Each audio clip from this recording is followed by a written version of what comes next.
This factory even hires middle school grads, smirked the department head, taking some kind of sick pleasure in it. Don't take it easy just because it's a factory job. He condescended. The guy's always been like this. I've been itching to put him in his place, but I never dreamed it would go down like it did. My name's Joe. At 23, I'm clocking in at the factory. My old man was a sucker for the gamble, and Mom had a hard time because of it.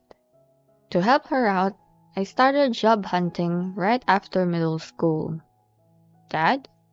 He pulled a Houdini and was just gone one day. Mom didn't want a divorce because she couldn't stand the idea of me labeled as a single-parent kid, but she regrets not splitting up with him sooner. As for me, I don't sweat about my dad. Back in grade school, I was this negative kid. No friends, no hobbies. I blame it all on Dad's screw-ups, but my life took a turn when I met this guy. It was in 5th grade, springtime. This kid was my age, moved in next door. Not the best at socializing, I didn't start conversations, but out of the blue, he struck up a chat when I was passing his house. "Call me Ken," he said. It was confusing at first, but it seems like he was asking me to call him Ken.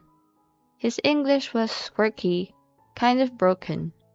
Turns out, he was half Mexican, still polishing his English. Back then, I thought all Mexicans had dark hair, so I didn't peg him as Mexican with his blonde hair. Ken had moved to the States because of his parents' work.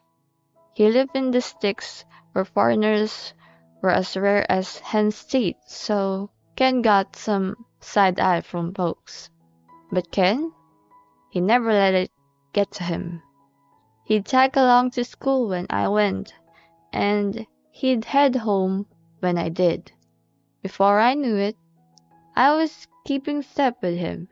Bit by bit, I opened up, and his upbeat attitude started rubbing off on me. "Hey, is Spanish hard?" I asked him one day. Felt kind of high and mighty teaching him English, but truth is, English is all I've got. Compared to Ken, who speaks Spanish and is learning English, I was in the minor league. That day was a game changer. He started speaking to me in Spanish. Guy has a flair for going all out, but thanks to him, middle school Spanish was a breeze. He's the guy who pulled a 180 on my life.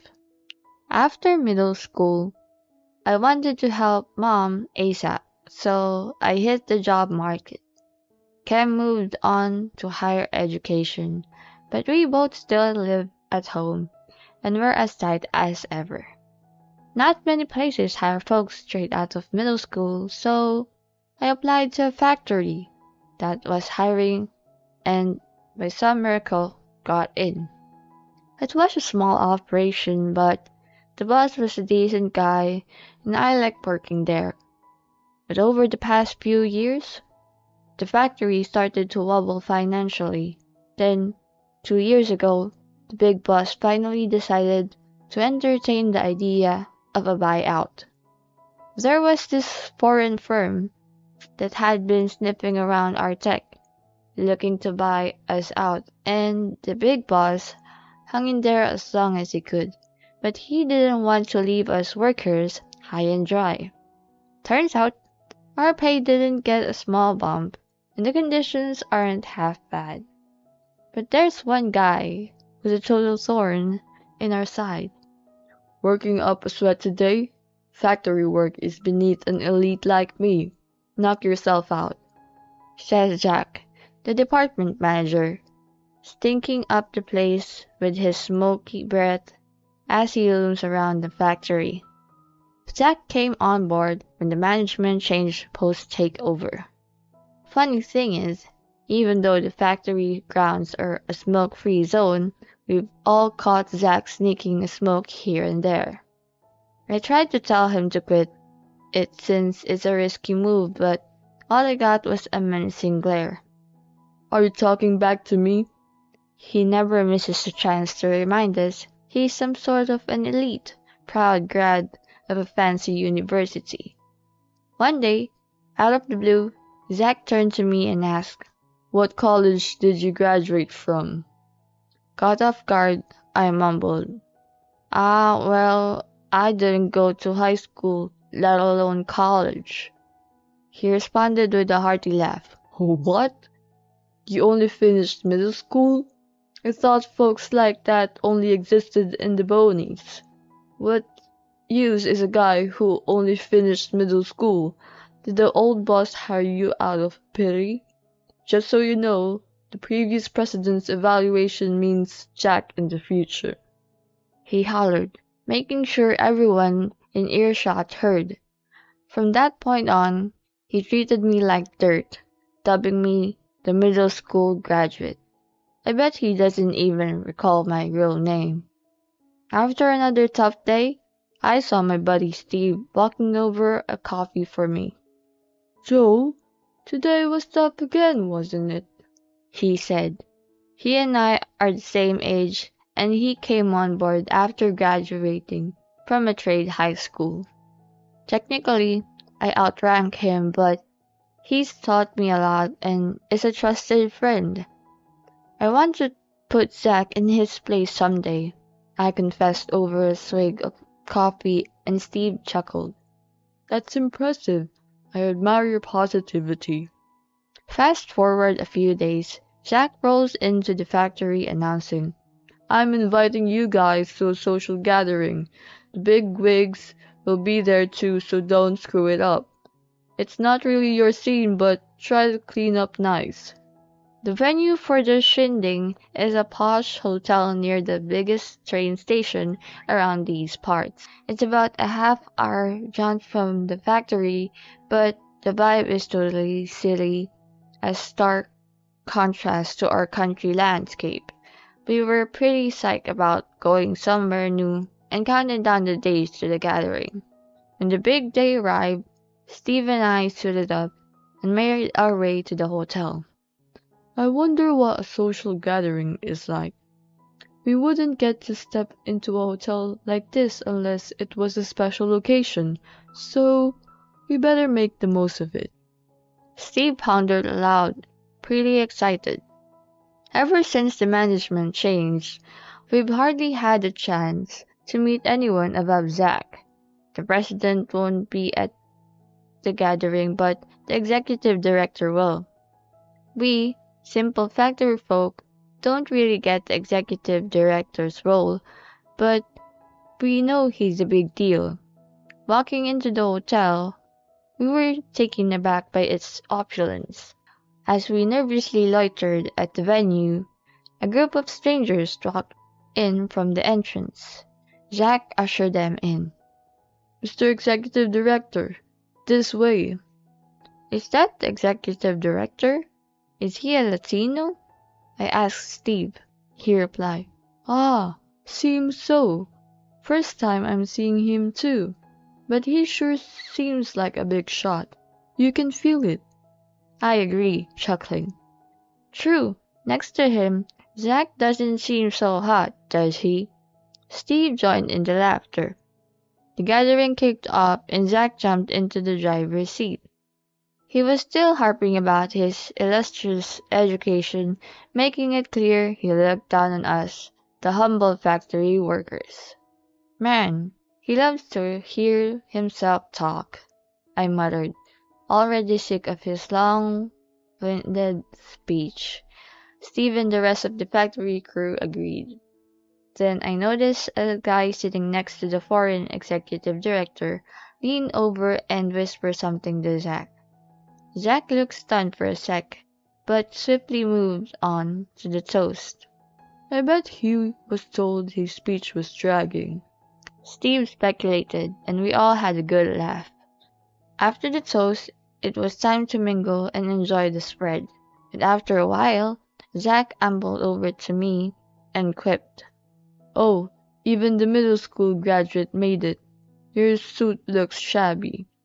Sure, I'm not exactly a pro at rocking suits, but did he really need to be that harsh? And to label me middle school graduate even here? Feeling a bit ticked off, I snapped back at Zach. Sure, I'm not a suit kind of guy, and Zach, would you cut it out with the middle school graduate thing? Instead of backing down, he just cracked a grin and fired back. Well, ain't it the truth? You're just a factory grunt, no offense, and pretty much everyone could fill your shoe. We can't just go handing over important jobs to middle school grad unless you've got some secret skill we don't know about. Zach was always like this, playing this power game, and as a middle school graduate, I was his favorite pawn. I instantly regretted my sass. Then Zach seemed to hatch some sort of scheme. He looked at me and smirked, causing a wave of unease to hit me. Hey, get over here, he called, tugging at my arm before I could even respond. Steve and the others watched on nervously, but nobody dared break the tense silence. Next thing I knew, I was standing on stage. The executive director, who had been deep in conversation nearby, swung his attention towards the stage as I walked over. And now, for the little show, announced Zach, launching into spiel about how I was a middle school grad, devoid of any special talents, but still hard work at the factory. The executive director's face tightened as he listened. Maybe he was also thinking he had no use for a middle school grad. I was mentally preparing myself for the worst when Zach dropped a bombshell. However, there's one thing this guy can do. He can speak Spanish. That left me dumbfounded. How did he even know I spoke Spanish? I'd never used it at the factory, but he answered my unspoken question pretty fast, all with a gleaming grin. Now, entertain our foreign executive director in Spanish.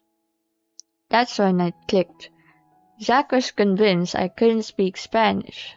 He was trying to shame me in front of everyone by pushing me to speak a language he thought I couldn't handle. His smug smile was a dead giveaway. Come on, get to it. Zach prodded me. I squared my shoulder and thought, all right then. This wasn't going to go how he planned. I snatched the mic from him, starting with a self-introduction in Spanish. Zach was still grinning, probably figuring I could at least get my own name right. But when I told the joke in Spanish, the executive director burst into laughter, and Zach looked like he'd seen a ghost. Even for those fluent in Spanish, many jokes can be tough to understand. I certainly didn't get it the first time I heard it, but it always seemed to hit the right tone with Spanish speakers.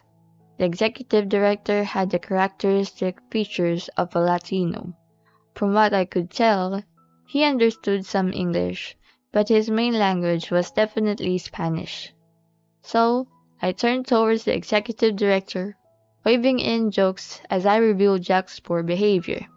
The executive director, who started off laughing, slowly changed his demeanor.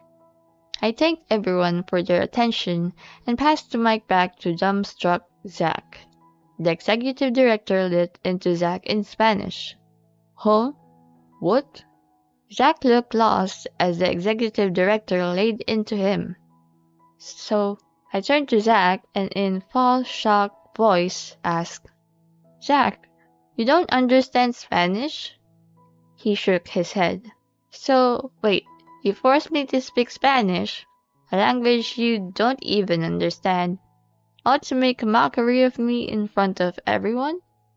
Then, I translated the executive director's words for Zach, telling him that the executive director was asking if all I'd say was true, and warning that he couldn't assure Zach's role if it was.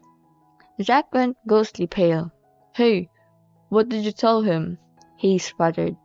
I smirked. I just filled him in on how you belittle me for being a middle school graduate. Say anyone could do factory work, your domineering behavior, and how you've been sneaking smokes in non-smoking zones. You? Zach's eyes bored into me, just as the executive director made his way up onto the stage to confront him. The exec pulled Zach aside and hit him with a hard question. Is that how you see the folks working on the factory floor? Zach went as pale as a sheet. No, He sputtered, caught off guard. The director looked at me and said, Translate this for me. We're going to look into your conduct, Zach. If it turns out to be as bad as it seems, you'll be facing the consequences. Zach just sank into a chair, shell-shocked. Our director took center stage again and told everyone, Okay, folks, back to the party. Dig into the grub and enjoy your drinks. And just like that, the room started to hum with chatter again. I was waved over by the director, who handed me a drink. Impressive show back there, he said. Thanks, I'm Joe. My mom came up with the name. He laughed and said, It's a good name, Joe. We chatted for a while, switching between English and Spanish. He seemed pleased we could talk openly, and I thanked him before heading back to my crew. Way to go, Joe. Steve and the guys insisted on a round of cheers for me. As for Zach, he seemed to have slinked out unnoticed. Later, the factory manager pulled me aside. So there's this new project. He started to lay out the exec's plan. They needed to make a specific part, but the manufacturer was based in South Africa. They needed a Spanish speaker. That's where I came in. I nodded in agreement, ready to jump in. Steve was excited to be on the team too. This is a big one, right? I'm gonna give it everything I've got, he said, bursting with energy. But then Zach showed up. He had been cheating since the social event, but the factory crew, including Steven the manager, kept him off my back. One day, though I was too busy to dodge him, a project centered around a dropout like you is doomed to fail, he spat out. I kept my cool and said, I'll make sure this project succeeds. I'll show the factory work isn't just for anyone. You know nothing about what we do here, do you? You strut around during inspections, spew some big talk, make fun of us, and then disappear. We take pride in our skills and don't need lectures from someone like you. He started to retort, but Steve beat him to it. Joe's right, Zach. You don't get it at all. Joe's got some of the best skills in this factory. He's always positive and steps in when things get tough. He's a real team player. Quit it with the trash talk. Steve's words made me a bit red-faced but also proud. Zach grumbled and stormed off. The manager reported the whole incident to the director, who was livid about Zach's behavior. Not long after, we got a new department head, a guy who really cared about what happened on the factory floor. I asked about Zach and found out the director had given him a real dressing down for not understanding that the backbone of our company was the factory crew. He'd been shipped off to some foreign factory. A month later, the new department head told me that Zach couldn't handle the language barrier at the overseas factory, got sick from stress, and ended up quitting. I doubt I'll cross paths with him again, but picturing his grumpy face can't help but make me chuckle. Right now, I'm knee-deep in the new project with Steve and the others. I let my mom know about it, and she was over the moon. Later, I'm joining my best buddy Ken for some drinks to celebrate. You're killing it, Joe. But when are you gonna find a girlfriend? Ken, geez. Well, it would be nice to put my mom's mind at ease. Maybe it's about time I started looking for that special someone.